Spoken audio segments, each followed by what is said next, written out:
চিকিৎসকদের ডিউটির সময় ব্যক্তিগত চেম্বারে রোগী দেখা, নির্মাণাধীন নতুন ভবনের ধীরগতির কাজ সব মিলিয়ে বেহাল অবস্থা বরিশাল জেনারেল হাসপাতালের। এতে কাঙ্ক্ষিত চিকিৎসা সেবা থেকে বঞ্চিত হচ্ছেন সাধারণ রোগীরা। শাহিন হাসানের রিপোর্ট। বেড সংকট, প্রয়োজনীয় যন্ত্রপাতির অভাব, অপরিষ্কার টয়লেট এবং নানা অব্যবস্থাপনার কারণে চিকিৎসা সেবা ব্যাহত হচ্ছে বরিশাল জেনারেল হাসপাতালে। বাড়ছে রোগীদের ভোগান্তি। রোগীদের তো প্রচুর অসুবিধা, রোগীদের অসুবিধার শেষ নেই। তারা তো টাকার ইনকামের জন্য চেম্বারে গেলেই তো তাদের 1000 টাকা ভিজিট, এটা তো তাদের খারাপ থাকে, আর এখানে তো কোনো ভিজিট নেই। এই হাসপাতালে বিদ্যুৎ থাকেই না, আপনি এখনো দেখবেন টোটালি বিদ্যুৎ নাই।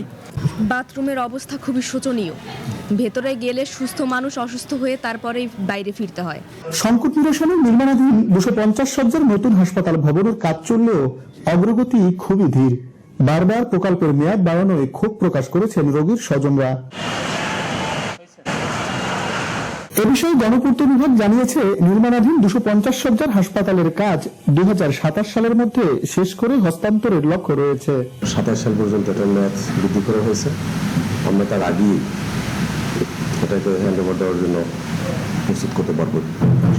অন্যদিকে হাসপাতালের চিকিৎসক ডাক্তার আফিয়া সুলতানের বিরুদ্ধে ডিউটির সময় ব্যক্তিগত প্রতিষ্ঠানে রোগী দেখা ও অস্ত্রোপচার করার অভিযোগ উঠেছে।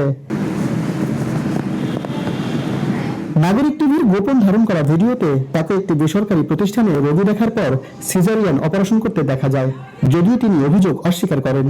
না না না না, আমি চেম্বার করি নাই, অফিস এলাকায় চেম্বার করি নাই, ওটা বললাম। না না না না না, আজকে রেজিস্টারে ডিউটি নাই আমার। তবে সংশ্লিষ্ট রোগী ও তার স্বামী নির্দিষ্ট সময়ের তথ্য তুলে ধরেন। আজকে এই সকাল হয়েছে। আজকে তো 1 তারিখ, শনিবার। মানে আজকে শনিবার 1 তারিখে বেলা 11টায় সিজার হয়েছে। ডাক্তার বললাম, ডাক্তার আফিয়া সুলতান। কেমন ওনার চিকিৎসা কেমন? আমার চিকিৎসা আলহামদুলিল্লাহ অনেক ভালো। কখন আজকে কখন হলো? 10:30টায়। 10:30টায়। জি। ডিউটির সময় ব্যক্তিগত চেম্বারে রোগী দেখার অভিযোগ তদন্ত করে প্রয়োজনীয় ব্যবস্থা নেওয়ার কথা জানিয়েছেন বিভাগীয় স্বাস্থ্য পরিচালক। নিজেও 3 দিন আগে এখানে জয়েন করেছি, যার ফলে এই ব্যাপারটা আমার কাছে জানা নেই। আমি এ ব্যাপারে ওখানে খোঁজ দিব এবং সদর হাসপাতাল আমি একটা নির্দিষ্ট সময় আমি ভিজিট করব এবং যিনি সিভিল সার্জন পদায়িত হয় তাকেও আমি এই কথাটা বলবো এবং এ ব্যাপারে প্রয়োজনীয় ব্যবস্থা নেওয়ার জন্য ওনাকে নির্দেশ দিব। সংকট ও অব্যবস্থাপনার বিষয়ে দ্রুত কার্যকর তদারকি ও প্রয়োজনীয় পদক্ষেপের দাবি জানিয়েছেন এই অঞ্চলের মানুষ। শাহিন হাসান, নাগরিক।